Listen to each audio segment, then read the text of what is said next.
बे माने जोंनि दाय गैयै जे बिनानाव बे बिनानावखौ धालिगावनि साहा थानाय साथिपुर होननाय गामियाव जाय कालप्रिटआ बाहाय दंफायो साथामनि गेजेराव सासेनि न'खराव लांनानै 3 घन्टा रुम सिङाव बेखौ आबद्ध खालामनानै इनाय अयथासार रेप खालामदों। जोबोद माने खारसि बिरसि थासारि, लाजिनांथाव दुखुनांथाव मानसि समाजाव बेबायदि मोनसे कान्ड हाबाफारिखौ जों रावबो सहायनो हाया, गनायनो हाया।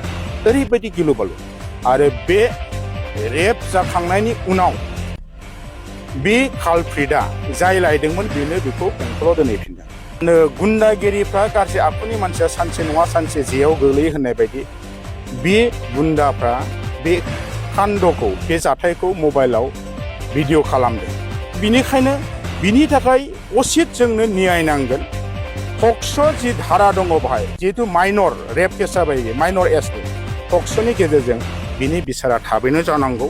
बे आयेनगत बिसारनि गेजेरजोंनो जों लुबैयो बे कालप्रिटफोरखौ थाबैनो फासि होनांगोन बा जिउ जोबजासिम साजा होनांगोन। थ' मालाबा रेप जानाय, मार्डार जानायाव लगे एनकाउन्टार खालामो, लगे न'आव थांनानै दुष्टनि न'खरखौ बुलडोजार लागायो।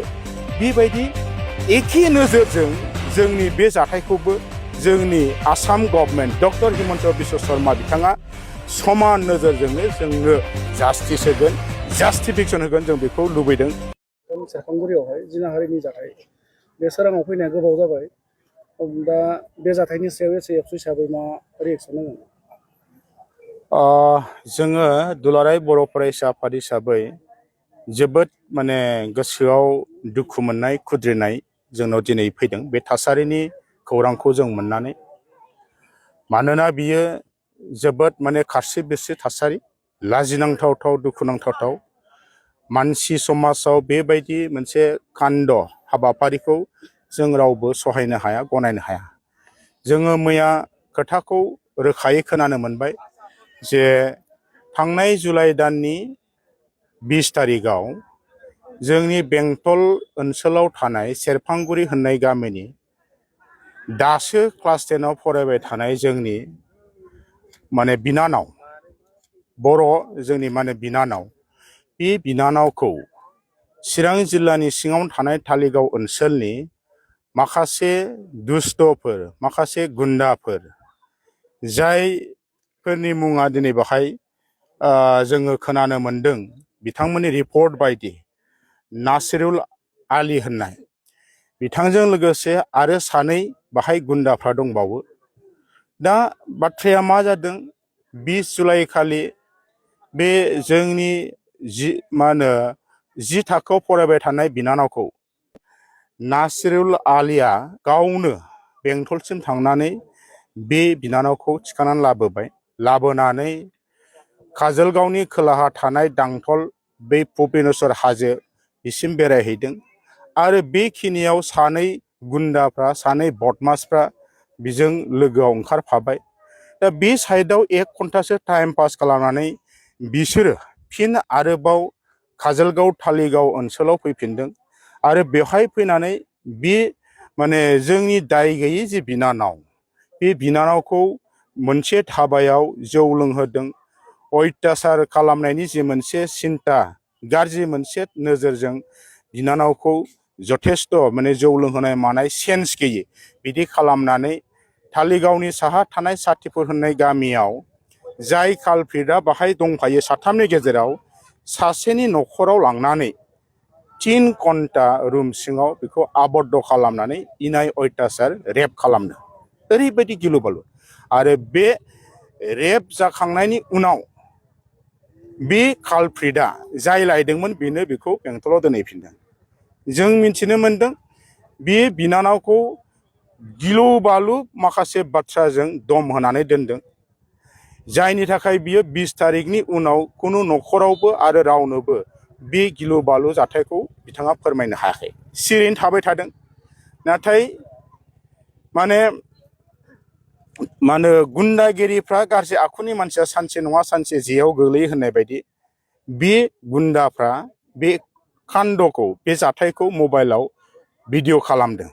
भिडिअ खालामनानै गावसोरनो बेखौ हगारबाय, फेसबुकआव, ससियेल मिडियायाव हगारबाय। प्रसार जाबाय।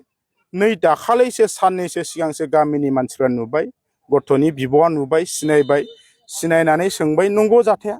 बिनिफ्रायसो जोंनो मैया खबर हरबाय। हरनाय लोगो लोगो जोङो डिसि आरो एसपिनो जों खबर हरबाय, जों लोगो हमबाय, रायलायबाय, गोख्रों जों डिमान्ड होबाय बे रेपिस्टफोरखौ, कालप्रिटफोरखौ जेरैखि जाया दिनै मोनानि गेजेराव हमनांगौ होननानै जों दाबि होदों।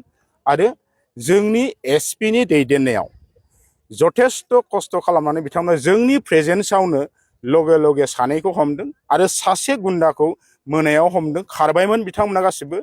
दा दिनैहाय दायनिगिरिफोरखौ, कालप्रिटफोरखौ, रेपिस्टफोरखौ जोंनि जिल्ला प्रसासना एसपिनि दैदेननायजों, डिसिनि दैदेननायजों बिथांमोना जे साजा होनो थाखाय आयेनगत भाबै दिनै बेबस्था लादों, हमनो हादों। बिनि थाखाय जों जिल्ला एबसुनि बा गासै रायजो राजा जानानै बिथांमोननिसिम जों गिबियावनो साबायखर बावगोन। आरो बिथांमोनखौ जों खावलायदों, जोङो रायलायबावगोन गाबोनबो। दिनै सानदेखाय जों थाङाखै, जों जगाजग लाबाय थादों।